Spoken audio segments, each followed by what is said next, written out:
So let me just reach out to the people who are into comedy and wordplay.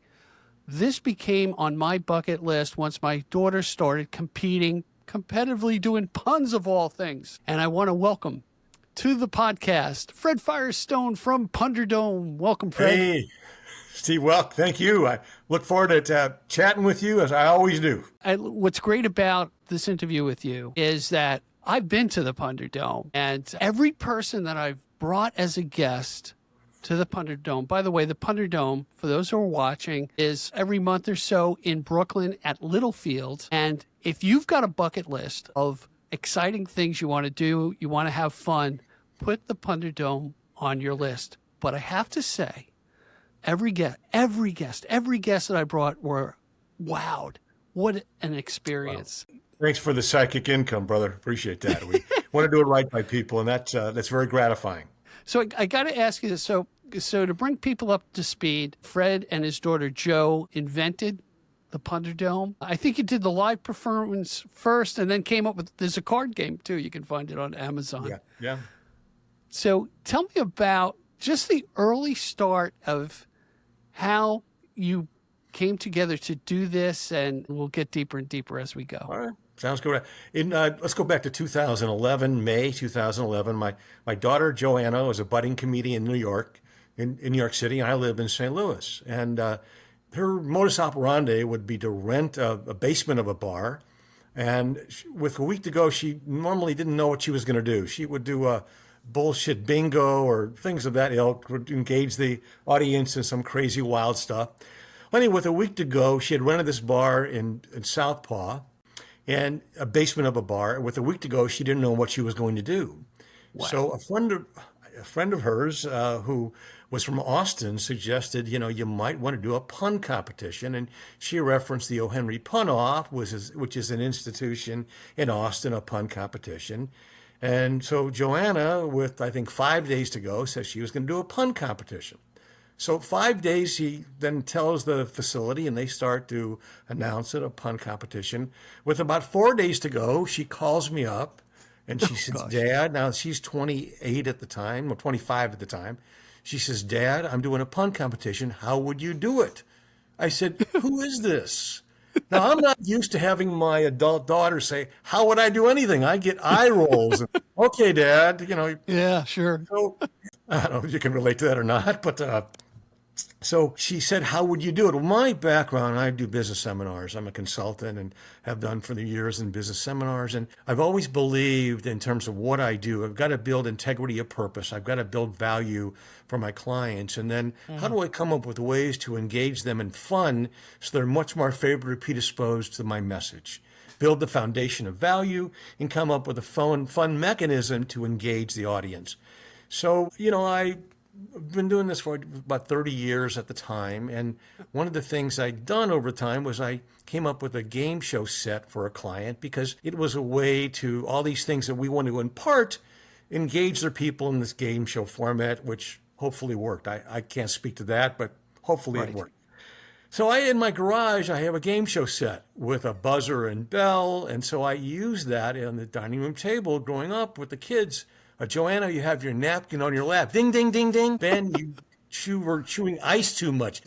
A buzzer and bell. So that's how they were brought up, kind of crazy, a buzzer and bell. And so she knew that I was into game shows. And so she said to me, well, how would you do this pun competition, which I'm doing in 4 days? Well, I don't know the first thing about puns. Neither Right. did she. And so what I suggested to her, I said, I don't know, I can speak from my experience. You really need to have a human clapometer. She says, what? I said, well, if you're going to engage the audience, they should be inextricably linked with the deliverable. And so if there is an audience participation whereby the human clapometer discerns how loud, how long the applause is, you've succeeded in engaging the audience so they're not just attending it, they're a part of it. Maybe that will help in a pun competition. So we were talking about different things, and she said, would you come up to New York and do it with me? So I quote the Tommy Boy when Tommy Boy says, no, okay. And I said, no. Second later, I said, okay. So anyway, I went up to New York and we brainstormed some things, and we did that in May 2011. That was our maiden voyage in the pun competition.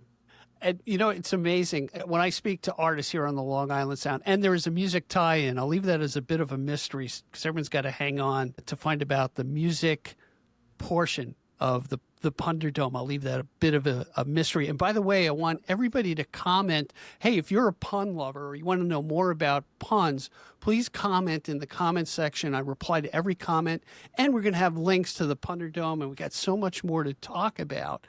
So I want to just give the audience some insight how I discovered the Punderdome. And it was really through my daughter, and I'll talk about her story. She lives in New York City now, different parts. And her friend Gracie said, hey, let's go to the Gowanus section. There's this place, Littlefield, and let's check out the Punderdome. And lo and behold, my daughter's not afraid of the microphone. By the way, we pun a little bit in the house, although like we're crazy punters now because, thank you, Fred, because of the Punderdome. I saw that eye roll. I noted that, buddy. Now, what year was this when you first came, you know? Oh, God, this had to be about maybe going on 5-6 years ago now. Yeah. Okay. And Faith fell in love immediately with it. By the way, the contestants in the Punderdome have pun names. Her name is Hot Cross Puns, and there's a whole list of them. Yes. And we'll talk about that. And what amazed me, not only the fun that we had and the campy, quirky game show aspect of it, but you really, like you said, gave value to me in a new experience, a lot of fun, a lot of jokes, a lot of groans and eye rolls, and it's low comedy, and it's all of that. But the one thing that it left for me was a sense of how you build community. And we're going to talk about how that building community came about during COVID. Yeah. But then my daughter got hooked. New York's most puntastic competition, the Punderdome.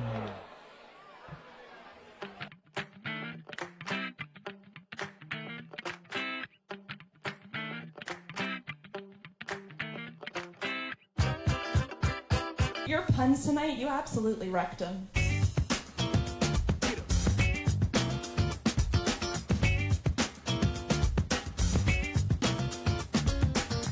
I went to the bathroom. I thought I had to go number 2, but I didn't. It was a shampoo.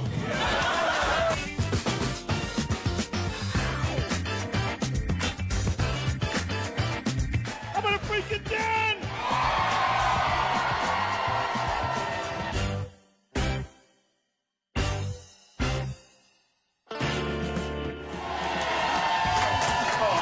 Did you want a lot of nicer puns from me this evening? Did you miss demeanor puns of the audience?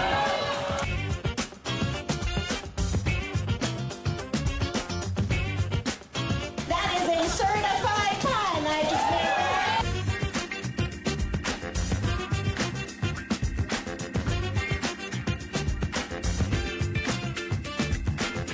What do you do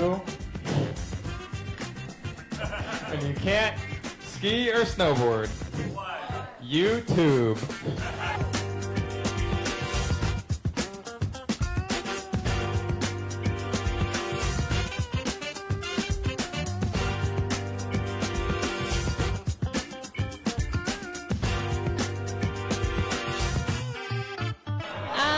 A lot of people have sex on a bed, but I prefer a couch because they're more likely to pull out.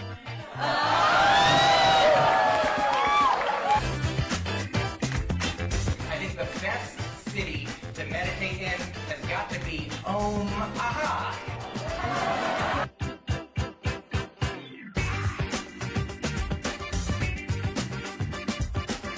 Position number 3.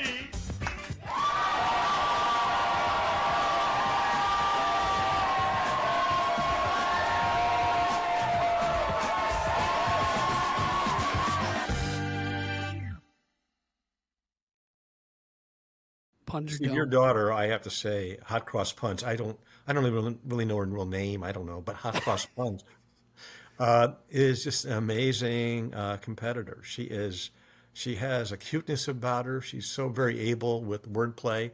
And you know what we find is that in order to be effective with the Punderdome, you've got to be a good punter, but you've got to know how to connect with the audience. ABC, right. Always be connecting.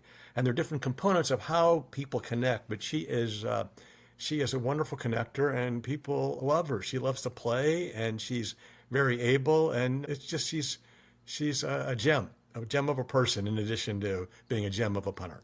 Oh, thanks so much. What I found interesting in your business life, Fred, is, and I do this as well from my sales perspective, is how you intertwine what you found successful in the business world and in consulting and brought it to entertainment. And there's talk about that more, how that came about, because it's really, I picked up a lot of business tips just going to the Punderdome.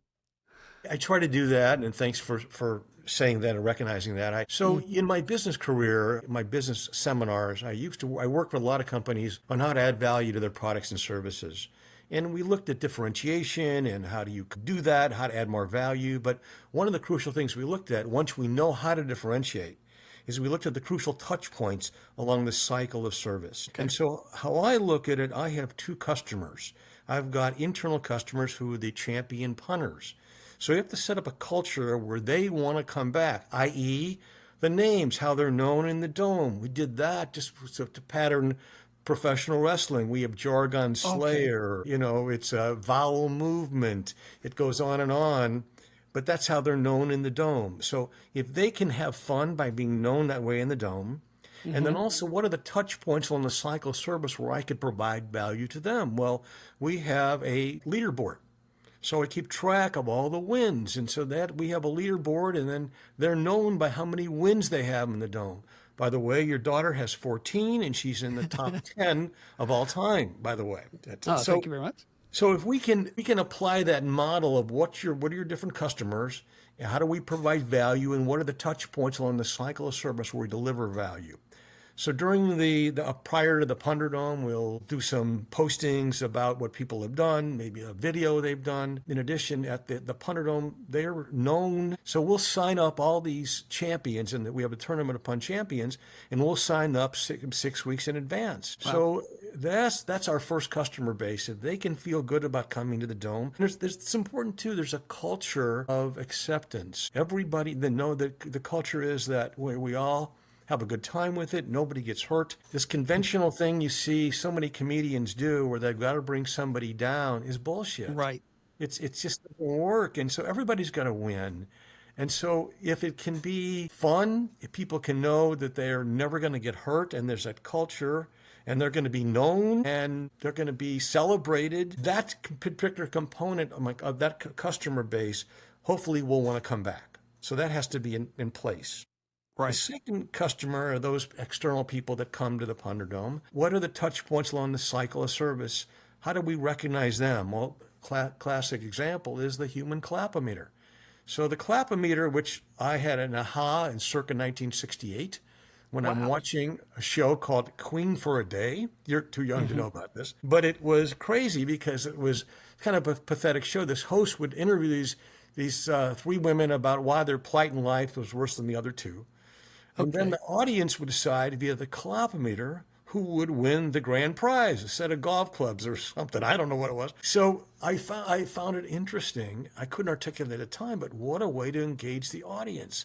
So that they inextricably link with the outcome. As a result, they own the direction of the show. So it's always intrigued me. In my seminars, I've used a human clapometer and played with that. So we incorporated it in the Punderdome, and I find the decibel level is so freaking high because the audience, they own part of the show, which they should. That's as opposed to just attending it. And there are other points as well, but along the cycle of service. One of the things we do when I start the Punderdome off, I start a pun.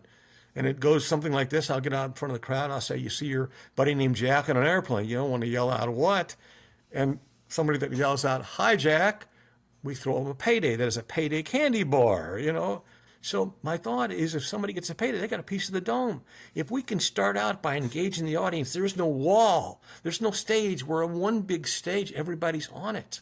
And if I can throw up paydays and they grab it, you got a piece of the dome. So if we can set that culture up, then they're more favorably predisposed when it comes to engaging with the hot cross puns of the world. They're there. They're playing it back and forth with her. They're playing with the human clapometer. It's theirs. And the value is enhanced. Right. Objective. That's our objective.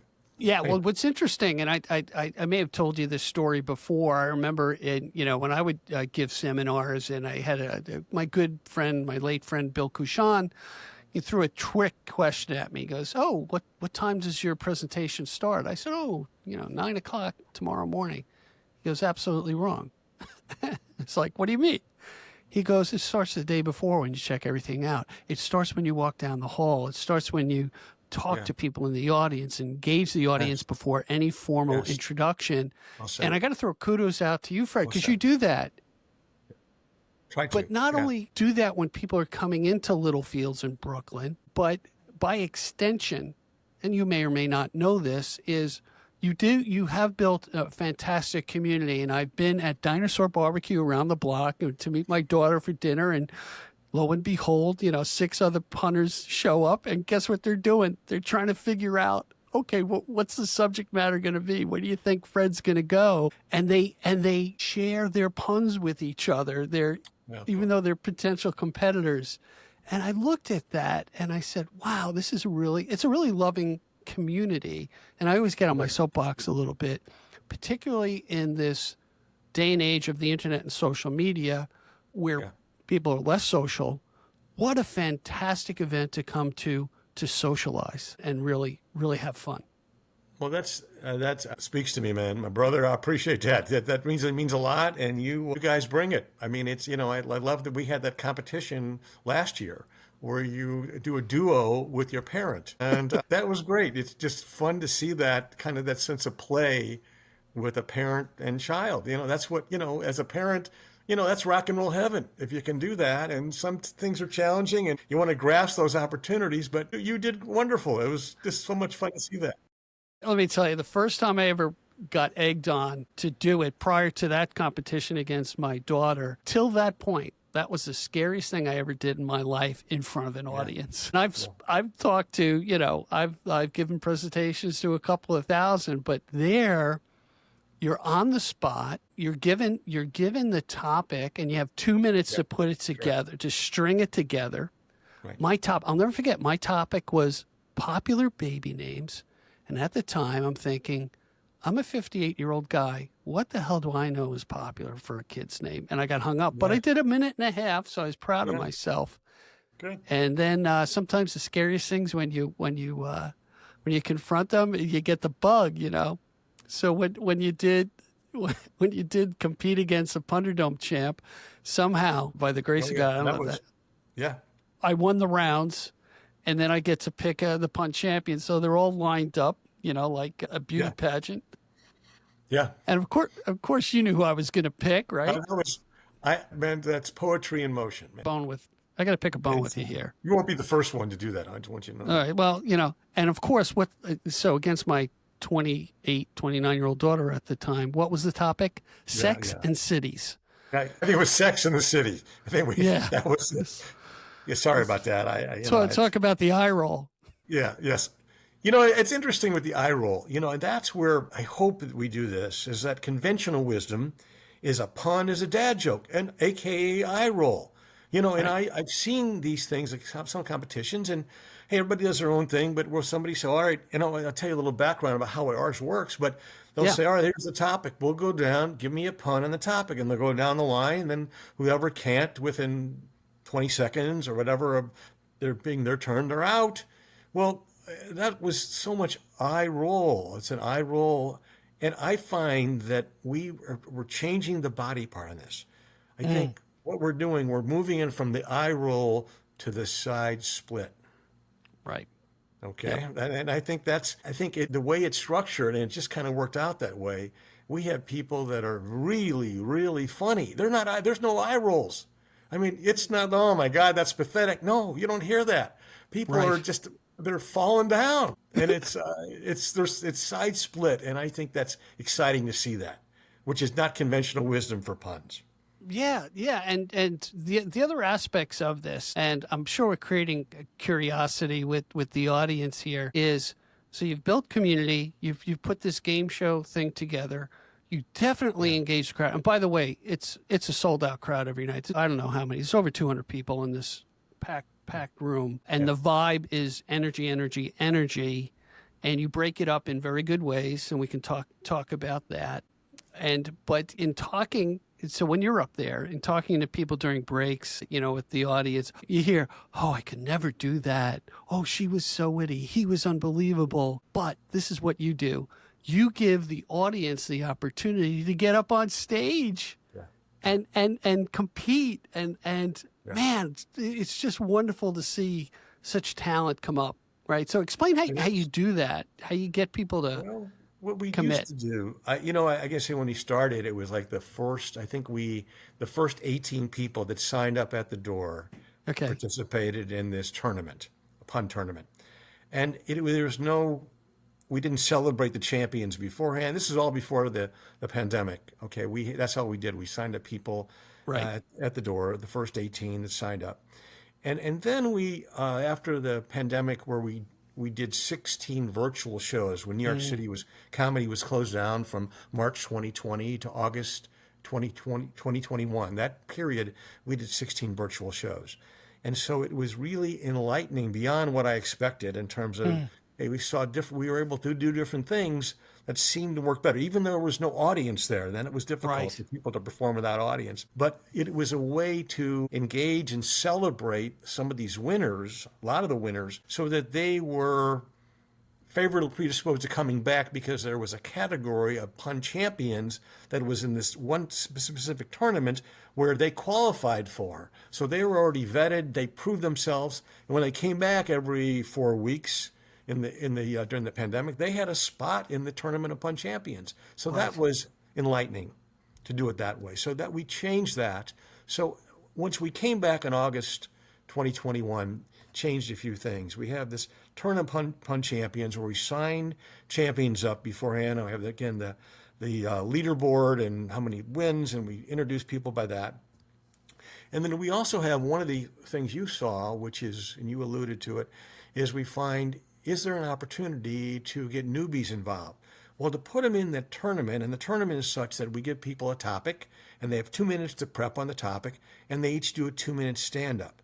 Well, that 2-minute stand-up can be very long if you're not really able in this arena.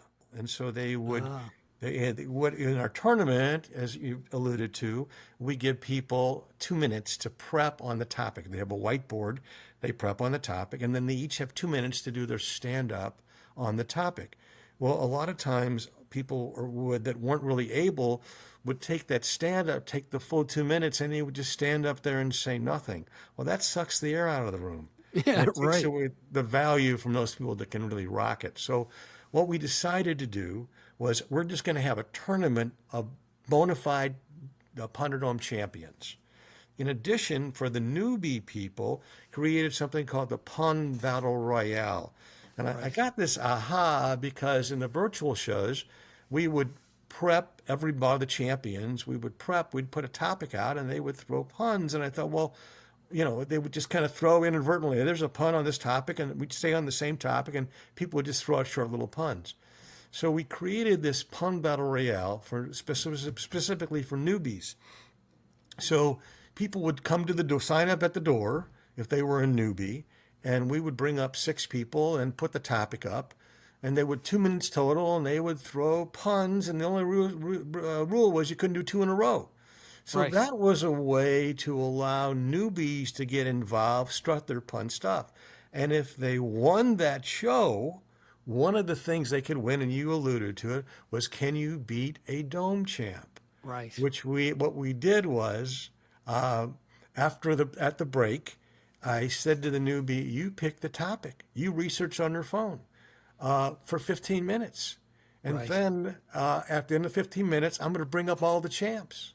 You decide who you want to go up against one-on-one or a 2-minute pun-off. Now, just to be clear, you've had 2 minutes to work on your whiteboard, consult your phone. You pick the freaking topic. The champion has no idea what the topic is, and they'll go 2 minutes one-on-one with you. So that's kind of exciting for people, and that's where, I think that you won that spot. You won. Yes, I did. And you beat our Pun Battle Royale. So you earned a spot. Can you beat a dome champ? And you came up, and then you picked your daughter, which was great, fun. That was good. It was just perfect poetry in motion. I mean, it just was perfect that you did that. So that's one of the things that we did after the pandemic. Yeah. So what you've basically done, the way I'm looking at this, is it like in golf or in a horse race, you're handicapping, the person in a way that they have some advantage, against the champion, instead of the blank stare. And that's how you overcame that. Amazing. That's another thing we've done is what inspired me is Beat Bobby Flay. Okay. Which is, I think, the Food Network, and it's this champion chef, and people take them on, but they are handicapped. Or they get a handicap. They get a head start. So what we have, part of the program, in addition to Can You Beat a Dome Champ, we have Can You Beat the Dome Champ. So we have the existing Dome Champ from the previous month. They take on a challenger. Now, the challenger gets up to 24 hours prep on the topic. Right. We pick the topic, but they get 24 hours prep on the topic to take on the existing Dome Champ. And it gets pretty crazy. It's nuts. I still have people coming up to me when I go to the Dome and say, "Oh man, that was the best." Then my head explodes. And then it's crazy because before, and you alluded to this, before the pandemic, in my mind, this was a stand-up show for live competitors in New York. That was it. You got to be in New York. And I kind of roundabout way stumbled on as soon as we did the virtual show in March 2020. I started screwing around with the internet. I Googled on Facebook somehow. I don't know how I did it.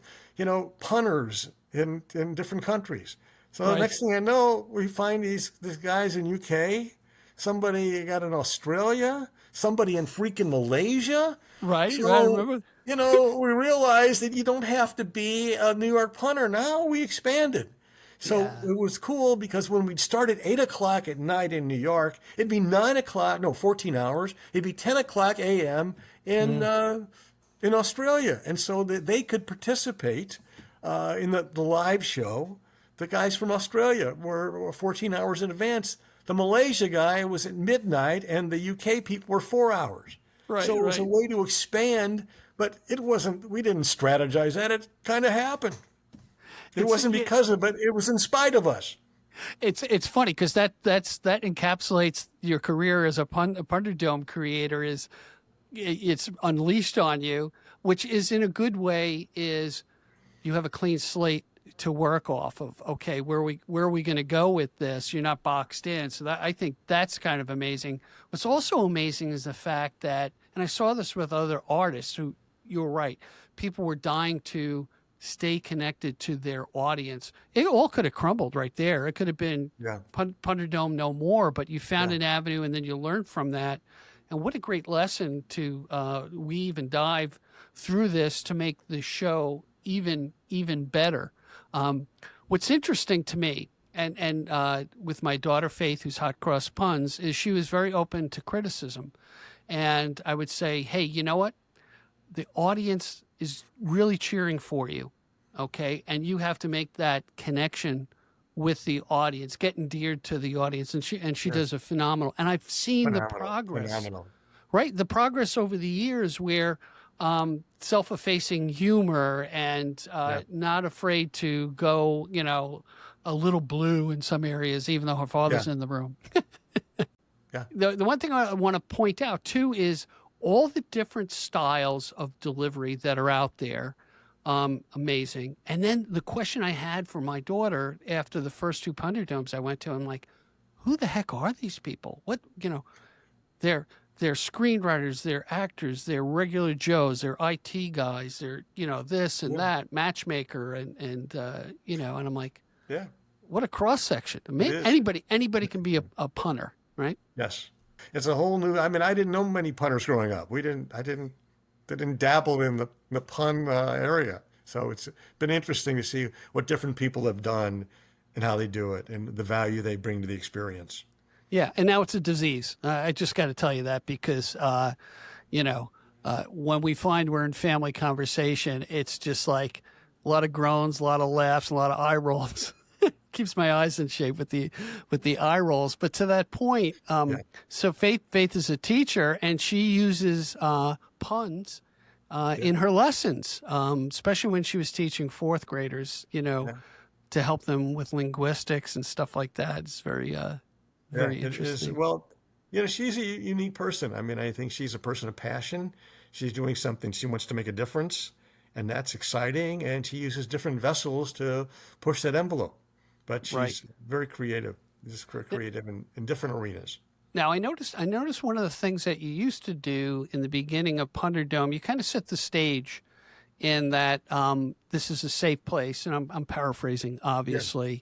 So there's some political things that come in very slightly and stuff like that, but it's really not damaging comedy. Mm-hmm. I would say damaging comedy. It's a weird term, but there is a very friendly competition and a cheering on between champions. It's really it's kind of fun to watch, So, but I want to reiterate. So I'm sure I feel it now. The audience is like, well, how do I get to Punderdome? How can I, I'm in another part of the world. Well, first of all, there's the Punderdome card game, which you can find on Amazon. And actually, I looked on YouTube today. There were a bunch of people who reviewed it and gave it great reviews. Yeah, there were a bunch of people that didn't like it so much. But oh, really? Oh, yeah. I think what's interesting is when you're in the arena, you're out there swinging away. That's where you want to be. You're not always going to win them, but just to be in the arena in an area you're passionate about, it's a great quote I always use from Teddy Roosevelt, and he says, "I'd rather be in the arena of life, trying stuff and failing, than those unfortunate people that all they do is criticize those people and never get in the arena." So, if you're in the arena doing something you like, you'll try it, and it's not going to work all the time, but you got to set them up in the next alley. So it's okay. It's exactly. It's like you're not in the arena. What you do, I know that. Yeah, but it's what I find so funny is the twists and turns and the directions, and watching these punters, just the wit that comes to it, and there are really some amazing people who've won more than 14 times for sure that are really pros. Yeah. At what they do, and they rotate in and out. They're not there every time you do the show, but you got a good staple of people who are passionate about. It seems like that, and it's fortunate, and it's you just want to cherish those folks for coming back, and you want to make it easy for them to want to come back and celebrate them. And I get such a kick out of when somebody tells me they were noticed on the streets of New York, or or they're proud of how many wins they have, and they should be. We want to make it that they are the champions. You got to know when to hold them, when to fold them. And my whole thing with host is, I want them to. I don't want to suck the air out of the room. I do my stuff, but when they're punning, that's the eyes on them, and that's how you don't need to have the one up on. You don't do that. You let them rock, and they do, and you got to give them that space. And I think that's important. Hey, I left a little teaser of a mystery, and I really want you to talk about it. There's a young lady or a pair of twins that tell us about what they do musically, and talk about the silly the songs that I actually got to do. I think Mr. Rogers' Neighborhood and something else, and it's so campy, but it's everyone sings with you. So tell us about that and how you came up with that idea. Well, there's no downtime at the Dome. All right. So if you look at the main event, which is the Tournament of Pun Champions, we bring up 2 heats of 6. And then I will give them the topic, and that's 2 minutes where they'll work on their whiteboards. Now, that 2 minutes is downtime. However, we established there's no freaking downtime at the Dome. So if we're just everybody's waiting for them to fill out, and we got music on or whatever, we don't want downtime. So how do we fill the downtime so the audience is always engaged? Right. So what we've been kind of roundabout way, there are 2 official Dome parodists since 2015, Wendy and Susan. Okay. Right. They came to us initially, and they were doing a parody, and now they write parodies. Each of them writes a parody for each Punderdome, and there's a component of the parody which is a sing-along. Right. So they celebrate the Dome and their experience, and it's wonderful. but the audience and is involved when they come up. You know, it's important that when they do their parody, there's got to be a sing-along component. Right. Because if they sing along and the audience is engaged. How we first got into that is we put together a list of TV songs from the era of people that were in the room. And I found that a lot of those songs had choruses. People knew those from their childhood. Right. So in order to avoid the downtime before we had the official Dome parodist, we would bring up somebody that would pick a song from their childhood. We have all the words, and they would lead the song, lead the group in whatever that song was. And the audience, of course, because they knew these songs from their childhood, these TV songs, would sing along or join in the chorus. What's amazing to me about that, and I relate it to going to any live event, even with music. And I said, what makes it special to me as an audience member, when I feel that intimacy between myself and what's ever happening. By the way, I've just forgotten about politics and my woeful situation, whatever it may be. Yeah, maybe that's why we go to the theater. That's why we go to live events, to take a breath, right? Well said. Yeah, good Yeah, thought. and when that happens, and you're singing next to, one of your coworkers who you dragged along to come see your daughter or see them play and see them in a total different light, it's so much fun, and you can see the champions bring their friends and buddies, so it propagates itself. And I don't, hopefully that's well said. Hopefully it does. We just do the best we can each time, and how do we make connections and celebrate people that participate? And then we always say we all participate. So even if you're influencing the direction via your applause or lack of it, and trying to influence the human clapometer, you are part of the show. right. And that's important. And what I enjoy is just at the intermission is talking to people about how they got there, and Right. who they like, and they all have passion feelings about. It's like a sporting event. It is a freaking sporting event. Who they want, for who they sure. like, and they've seen this person participate, and they really brought it for the first half, and so it's fun. Yeah, it's a couple things that I'm thinking about that some little twists and turns. You'll have, I think at the final round, you have them face off, right? You throw the topic off, and I forgot what you call it. They're just going head to head, Yeah. And these two gladiators of puns are facing off against each other in great humor and like, whew, all right, let's another couple of minutes. The audience will scream for more, and I'm thinking about the Roman Colosseum. It's not blood, but they want more guffaws and side splitting. You're right. That's it. And I tell you, it's inexpensive. What is it, like $15 a ticket? You can it's 12 or before the day of, and then 15 the day of. And, and it's on Eventbrite. And again, we'll have those links in there. So you have an event coming up this week, July 9th, Wednesday. July 9th. And you're trying some new things there too, which should be really, really exciting. I'm going to be there. I'm dragging my wife. Not dragging. We don't drag each other. We like, now she's working where she can, not get up at 5 o'clock in the morning. Oh, that's so, great. Oh my God. Goes, we were just talking about it today. She goes, I can go to the Punderdome. Oh, that's excellent. Well, you guys are stars. I mean, it's just, cut it out. No, it is. I mean, it's just. No, I know I'm the star. It's not, my wife's not the star. You kind of you kind of lumped her in. That out on your own, fella. And I'm just reading the cue cards here. Okay. But it's interesting. But yeah.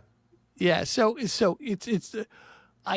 I'm really encouraging the audience. We're going to give the links to the Punderdome YouTube channel where you could see what these people do, and the montage that gives you.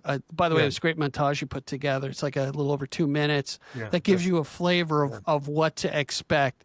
But I think it was Bruce Springsteen when he says, talking about music. He goes, it's kind of like sex. It's there's not so much to talk about it. You got to experience it, and that's what it is. You got to experience the dome. Question: is that just a statement, right? That's yes, not a question. no. Okay, all right. No, I don't want to check off the explicit on this particular. You know, one of the things I want to mention too is this will be the first time since the pandemic where we streamed it. So that was the pandemic. We had virtual shows; they were streamed, and New York, then Littlefield, didn't allow that option until now. So we're streaming our first show. Streaming tickets are available for $10. I think there's a $2 fee on top of that. But you can buy the link for the show has in live tickets and live streaming tickets.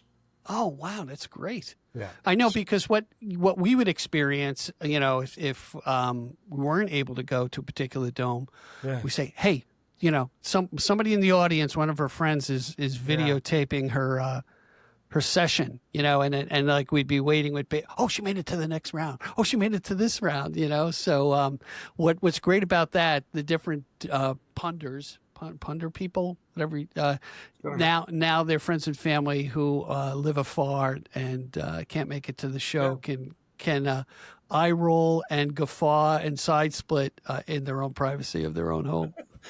I roll, guffaw, and side split. That's good. Yeah, I think Good, man. I think that's a song. That could be a song. That's right. Hey, Fred, it was a real pleasure. I'm so glad we got to finally do this. We've had so many great conversations, and well, I appreciate, and as I told you, I appreciate your passion, and you get it. You really get it, and it's very gratifying for me just to hear your questions, because you know, when you build a thing, you want people to perceive it in a certain way. And you don't know that. You have to go out there and you swing away, and who knows? Yeah. But when somebody, you really personify getting it, you and Deb. I mean, it's just been amazing. And you're amazing parents. I can vouch for that. So thank you. You know, it is when you see anybody close to you having fun and passionate about what they do, and punting is interweaved into our family life. It's a common denominator for it. It's a lot of fun, and it's I encourage everyone listening to this episode to go check it out. And I'm going to end this way. I usually end it different. I'm going to do a little twist. Be generous with your joy, everybody. Keep your spirits high, and let the puns take you on a journey. Be well, everybody. Till next time. Amen. We'll see you. Thanks. Take care.